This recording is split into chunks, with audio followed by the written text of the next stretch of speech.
Welcome to the Funeral Channel Network podcast. Okay, I am completely kidding about that. Yeah, that would be, that's a very, very specific niche. Right. A highly specific, maybe slightly morbid niche. But stick with me here, because I want you to imagine something. Imagine you have two choices for your final act on Earth, right? You can either release a massive plume of greenhouse gases and heavy metals into the atmosphere. Which is what most of us currently do, by the way. Exactly. Or, your second choice, you can have your biological essence flushed directly into your local municipal sewer system. Yeah, framed like that, it's intense. It's wild, right? Today, we're plunging headfirst into a frontier that is fascinating, it's somewhat taboo, and is rapidly evolving right under our noses. We're looking at the ultimate transition, which is end-of-life care. And specifically, why the most eco-friendly choice available is currently just like tearing local governments apart. Right, because if you're listening to this deep dive right now, you're likely someone who wants to understand how human traditions shift over time. How we adapt our oldest rituals. It's an incredibly profound collision. You've got modern environmentalism crashing straight into ancient human ritual, and it touches every single one of us eventually. Every single one of us. Yeah, yet it's a conversation most people actively avoid until they are literally in the throes of grief. Which is, honestly, the worst possible time to be making complex, ethically fraught decisions. So we've been looking through some fascinating foundational material today. It's really eye-opening stuff. It is. Specifically, it's an informational guide titled Is Water Cremation Legal? State Laws and Availability. And this is provided by the Funeral Program site. Right. They're an organization that helps families navigate all the logistics and the deep emotions of memorial planning. Exactly. And this guide, which is basically our jumping off point for this deep dive, it opens up a massive, messy, wildly complex reality. It's so layered. It acts as a primer on a topic that is quietly causing a total revolution in the death care industry. We are witnessing a complete paradigm shift here. A total shift.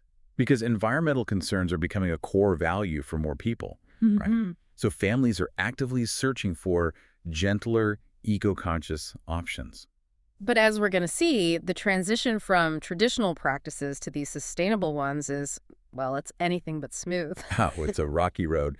So our mission today is to completely unpack this. We're going to explore the raw scientific reality of what, quote-unquote, water cremation actually is. Right, completely divorced from the PR spin, just the facts. Just the facts. We're going to look at the intense cultural friction it's causing, the psychological power of media terminology, the tangled legal web around it, and ultimately the deeply human meaning behind how we say goodbye. Because the guide points out right at the top, people are asking if water cremation is legal, and the answer is a labyrinth. A total labyrinth. And that labyrinth is defined by state legislators, funeral boards, environmental agencies, and religious organizations, all locked in this massive, sometimes bitter debate over what constitutes dignity. Okay, let's unpack this. Because before we can even touch the controversy or why the legality is such a mess, we have to establish the physical reality of the process. We need to look at the cold, hard science. Right. Because when people hear the word cremation, there is an immediate, universally understood visual. It's fire. Intense, direct heat. Flames consuming a physical form. Yeah, for millennia, that's what it meant. But we are looking at a completely different elemental process here. The scientific term from the source is alkaline hydrolysis. So what are we actually talking about mechanically? Well, we are talking about a fundamental shift in the chemical environment. In traditional flame cremation, you are utilizing combustion. It's oxidative. Right, it needs oxygen. Exactly. It relies on oxygen, fuel, and extreme heat, usually around 1,400 to 1,800 degrees Fahrenheit. Which is incredibly hot. Very hot. But alkaline hydrolysis abandons combustion entirely.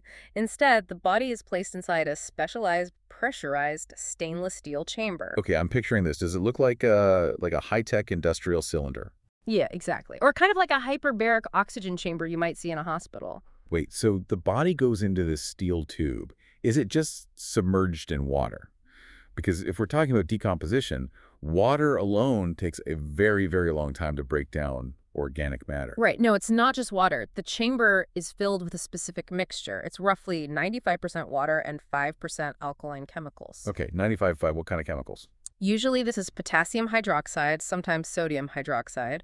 Once the chamber is sealed, the system introduces moderate heat, usually around 300 degrees Fahrenheit in pressure. Okay, hold on. 300 degrees is above the boiling point of water, so why doesn't it just boil away? Because of the pressure. The pressurized environment prevents the liquid from boiling. Oh, I see. Yeah, which allows the chemical reaction to occur evenly and really efficiently.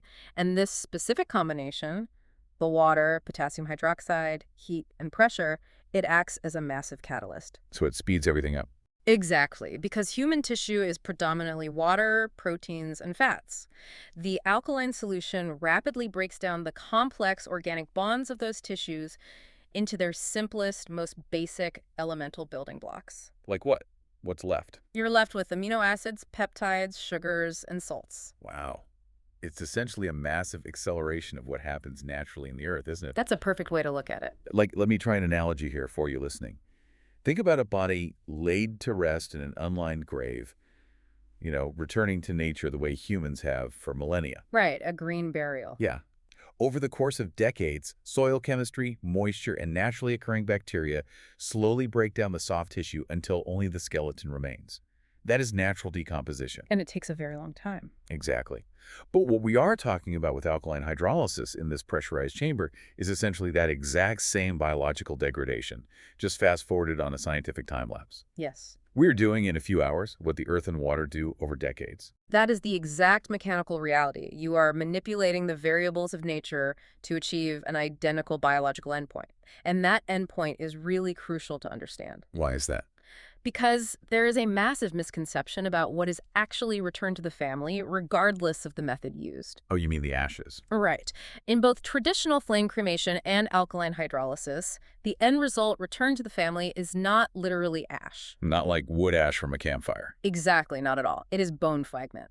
Once the alkaline hydrolysis cycle is complete, which takes anywhere from like a few hours to overnight, the soft tissue is completely dissolved into a sterile liquid. And what's left in the chamber? What remains are the inorganic materials, so things like medical implants, titanium hips, or pacemakers, which are perfectly clean and can actually be recycled. Oh, wow. I hadn't thought about the implants. Yeah, they come out pristine, and alongside those, you have the completely intact skeletal remains. Which are then dried and processed, right? Processed, yes.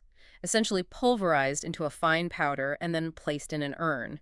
Mechanically, visually, and tactilely, the physical byproduct the family receives is virtually identical to what they would receive from a flame cremation. So to the family holding the urn, it feels exactly the same. Exactly. In fact, advocates often point out that alkaline hydrolysis actually returns about 20% more remains to the family. And the powder is often whiter because it hasn't been subjected to carbon combustion from fire. But the journey to get that urn is what's tearing people apart, isn't it? Because chemistry is never just chemistry when it involves a human being. No, it never is. It gets deeply emotional. Right. I want you, the listener, to pause and just imagine shifting the core element of this final transition from fire to water. How does that change your visceral reaction? It's a huge mental leap. It is. Because for thousands of years across countless cultures, fire has been seen as a purifying force. It's dramatic, it's instantaneous, it feels final. Yes, it transforms the physical into the ethereal. Exactly. Water, on the other hand, is gentle. It flows. It's the source of life. And yet, when we apply water and chemistry to end-of-life care in a pressurized chamber, it creates this profound cognitive dissonance. It really triggers a deep psychological unease. Humanity has had millennia to culturalize and ritualize the funeral pyre.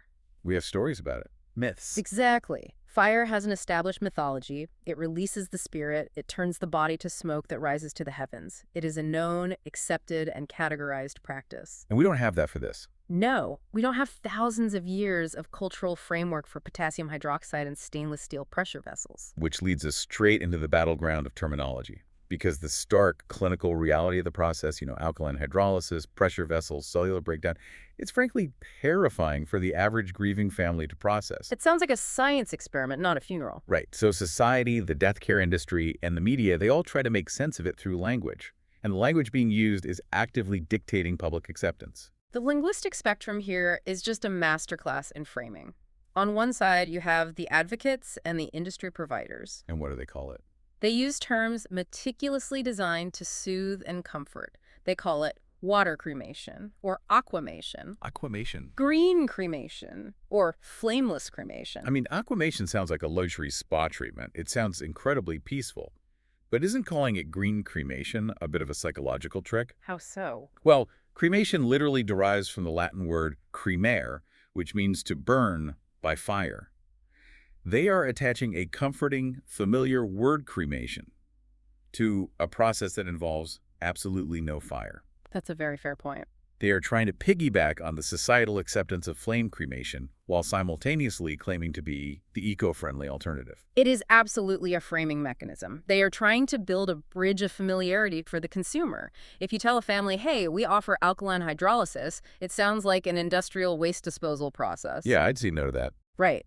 But if you say, we offer water cremation, you are marrying the gentle connotations of water with the accepted finality of cremation. You are signaling that this is a safe, established, and natural choice. But then you have the other end of the spectrum, the media headlines.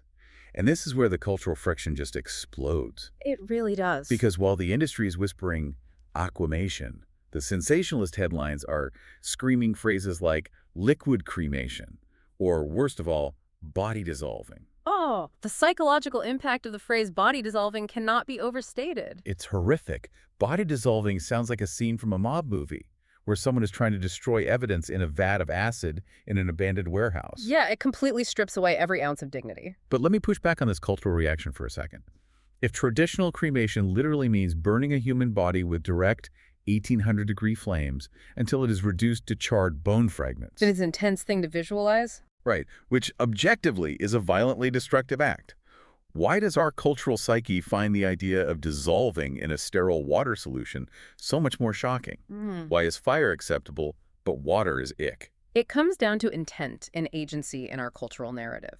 Fire, in the context of a funeral, is viewed as an act of release. We associate burning with purity, light, and upward movement like smoke rising. Feels spiritual. Exactly.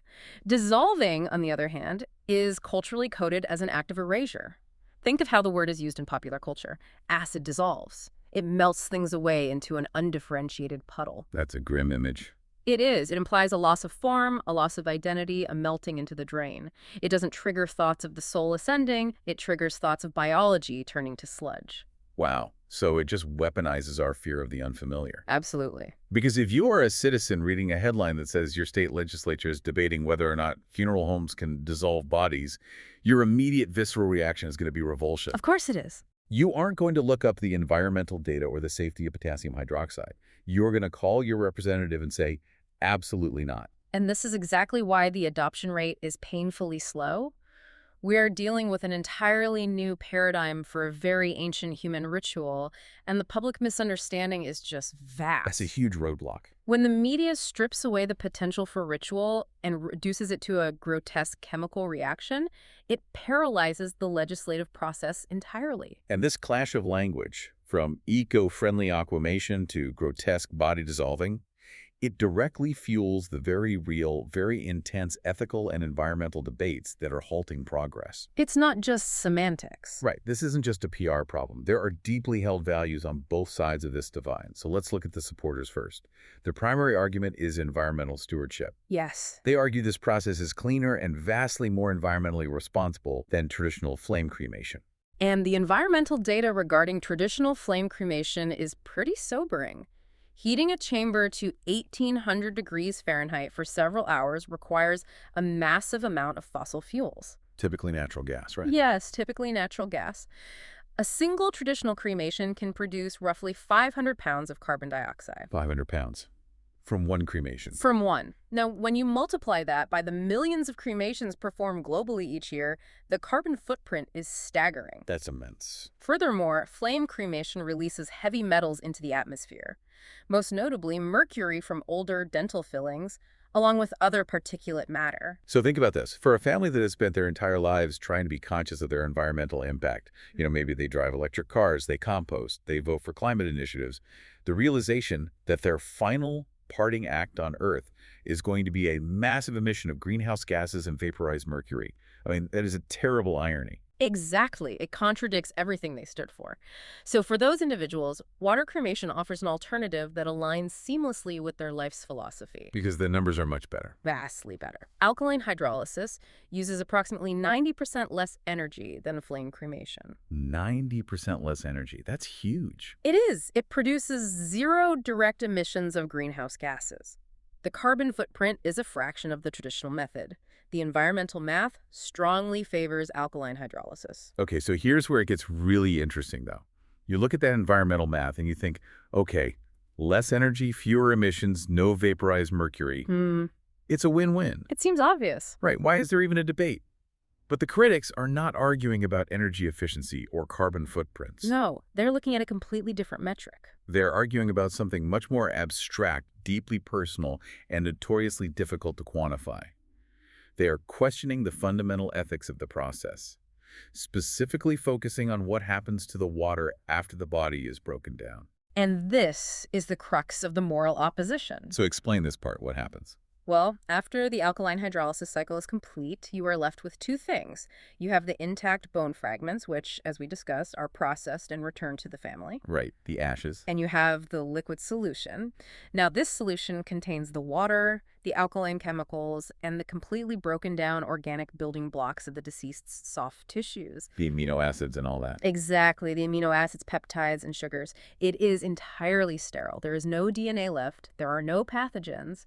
It is simply a highly nutrient-rich, sterile effluent. But where does it go? In almost all commercial applications, this sterile liquid byproduct is discharged directly into the municipal wastewater system.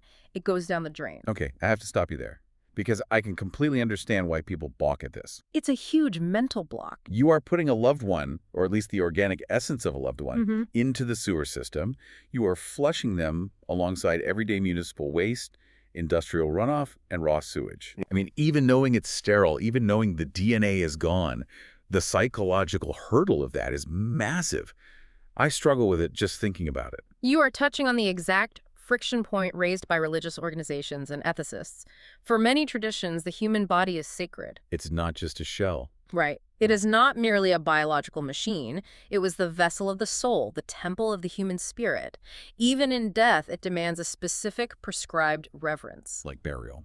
Burying a body in consecrated ground maintains that dignity. Even flame cremation, where the body is consumed by fire and the resulting ashes are kept together in an urn or scattered in a meaningful place, it maintains a form of ceremonial integrity. The elements stay somewhat respected. Exactly. But the idea of the organic essence of a human being entering a municipal wastewater treatment plant, to many, it fundamentally violates their concept of human dignity. It's a staggering philosophical clash. Yeah. Because how do you weigh two completely different definitions of respect? It's very difficult. On one hand, you have the environmentalist perspective.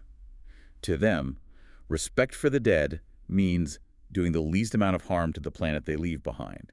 Environmental stewardship is their highest form of reverence. And it's a very valid viewpoint. Totally. But on the other hand, you have the traditionalist perspective. Respect is defined by the physical handling and ultimate resting place of the remains. To them, the sewer system is the ultimate desecration, regardless of the carbon footprint. It is a debate without a neat empirical answer because neither side is arguing facts here. They're arguing divergent moral frameworks. They're speaking two different languages. Exactly. The science of alkaline hydrolysis is settled. It works safely. The environmental data regarding energy usage is measurable, but you cannot empirically measure dignity. No, you can't put a number on that. You cannot put a metric on desecration. These are deeply ingrained cultural and religious constructs. Which brings us to the most fascinating and, frankly, kind of absurd part of this entire situation. The legal side. Yes, because these ethical and religious debates haven't just stayed in the realm of philosophy or theology. They've translated directly into law. And it has created a chaotic, fragmented map of legality across the United States. It really has. You have some states where it is completely legal, some where it is strictly banned, and others where it is just trapped in this endless legislative limbo. The legal landscape is a patchwork quilt. And it is evolving painfully slowly because of the sheer number of regulatory bodies demanding a say. It's not just one vote, is it? Not at all. You don't just have state legislatures passing a bill, you have funeral service boards dictating operational standards. Okay, so that's two. You have health departments assessing biological safety, you have environmental agencies regulating chemical disposal, and you have powerful religious lobbying groups exerting immense pressure on lawmakers at every level. Wow. So imagine trying to start a business, offering this service.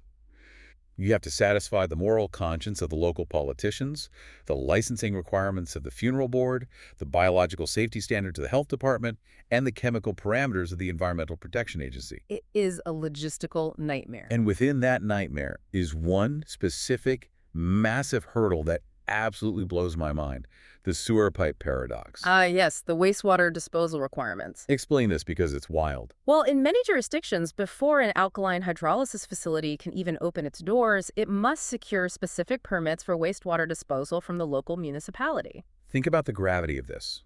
We're talking about a profound, deeply emotional human transition.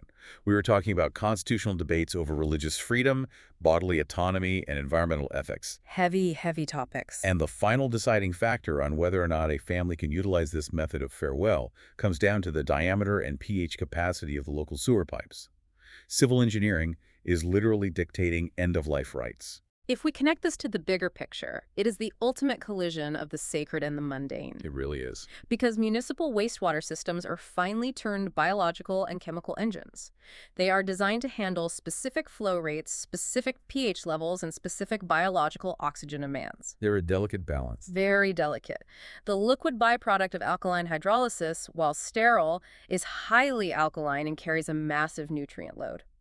If a facility were to dump hundreds of gallons of this effluent into the system at once, it could theoretically disrupt the delicate bacterial balance of a local water treatment plant. So a state governor could sign a law tomorrow saying, water cremation is fully legal in our state, it aligns with our climate goals, and we support it. Yes, hypothetically.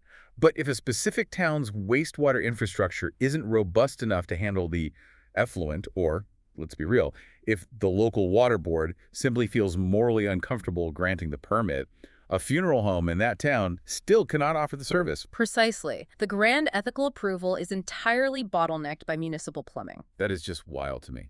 And this leads us to the harsh reality of the current landscape. It's the illusion of choice. Just because a state legalizes alkaline hydrolysis does not mean a grieving family can actually access it. Legality does not equal availability. Exactly. Let's talk about that reality. Let's create a hypothetical scenario based on how things currently stand right now. Let's walk through it. Imagine a family in a state that recently legalized water cremation. The deceased was a passionate environmentalist. Their dying wish was to avoid flame cremation, to have a gentle, eco-conscious aquamation. This happens all the time. Right. So the family is grieving, but they feel relief knowing the state allows it. They call their local funeral home. And what happens? In all likelihood, the local funeral director tells them, yes, it is legal in our state, but we don't have the equipment. Ouch. In fact, no one in our county does. The nearest facility with an alkaline hydrolysis machine and the proper wastewater permits is 300 miles away, possibly across state lines. So now, this family, in the immediate aftermath of a profound loss, is thrust into a logistical nightmare. A very expensive one. Yeah. They aren't just picking out flowers and writing an obituary. They are arranging for the specialized transport of human remains across hundreds of miles. They are coordinating between different funeral homes in different jurisdictions. The cost skyrockets. The timeline stretches out. The emotional friction becomes just immense. And we have to ask why that local funeral home doesn't just buy the machine. Why is it so rare? Right. If it's the future, why not invest? It comes down to the brutal economics of the death care industry. Funeral homes are overwhelmingly small, family-owned businesses. They're mom-and-pop shops, essentially. Exactly. They operate on tight margins with established, reliable business models. They have been doing traditional burials and flame cremations for generations. Their community trusts them. Right, and now some startup manufacturer approaches them with a massive, pressurized stainless steel cylinder. A cylinder that costs anywhere from $150,000 to $400,000 up front. That's a huge capital investment for a small business. Massive. Plus, the funeral home has to tear up their facility to install specialized, high-capacity plumbing. They have to spend months, perhaps years, battling the local zoning board and the water authority for permits. And retrain their staff. Yes, they have to completely retrain their staff on chemical handling and pressurized systems. And on top of all that financial and operational risk, they have to take on the reputational risk. Which is arguably the biggest risk of all. They are the ones who have to face the local community. If the local media runs a sensationalized headline saying, Smith family funeral home wants to dissolve bodies and flush them down the drain, that funeral home could lose half its traditional business overnight. Oh, easily. Local religious leaders might tell their congregations to boycott them. It's an astronomical gamble for a small business owner. It requires an enormous leap of faith. The funeral director has to believe that the long-term consumer demand for eco-friendly options will eventually outweigh the massive upfront costs and the intense local controversy. They have to be willing to be the pioneer who takes the arrows. No. So what does this all mean for the listener right now? If the equipment is wildly expensive, if it requires battling local water boards, and if families have to arrange interstate travel just to find a provider, is water cremation currently just a luxury good? That's a tough question. Is it an environmental privilege reserved only for the deeply dedicated wealthy few who have the time, money, and geographic luck to pull it off? At this exact moment in time, in many regions, yes, it is a niche premium option. That's unfortunate. It is. But industry analysts are predicting a massive shift over a 10-year horizon. They believe availability will expand exponentially as public awareness grows. A 10-year horizon. That suggests a slow, grinding cultural evolution rather than a sudden revolution. Exactly. It relies on a specific feedback loop. First, public awareness must grow, driven by conversations exactly like this one we're having today. Getting the information out there. Education dispels the public misunderstanding and the fear generated by phrases like body dissolving. As the misunderstanding fades, consumer demand naturally rises. More families start walking into funeral homes and actively asking for it. And when enough families ask, the financial calculus for the funeral director changes. Exactly. The $400,000 machine suddenly looks like a necessary investment rather than a wild gamble. Because they don't want to lose the business to the guy one town over. Ingo. Yeah. And as more funeral homes invest in the technology, they form a unified lobbying front. They put collective pressure on state legislatures to standardize laws, and they pressure environmental agencies to streamline that wastewater permitting process. So over a decade, the extreme friction of the legal and logistical maze begins to smooth out. It transitions from a fringe, highly controversial alternative to just a standard menu option alongside traditional burial and flame cremation. But right now, we are in the messy middle. If a listener wants this for themselves or a loved one, they can't assume anything. They have to actively research their specific state laws, call local providers, and confirm actual operational availability. It takes legwork. You really have to plan ahead. It does. But amidst all this complexity, the chemistry, the zoning laws, the media psychology, the deep ethical divides, we must not lose sight of why this conversation matters in the first place. This raises an important question, really. And that brings us to the absolute core of funeral care.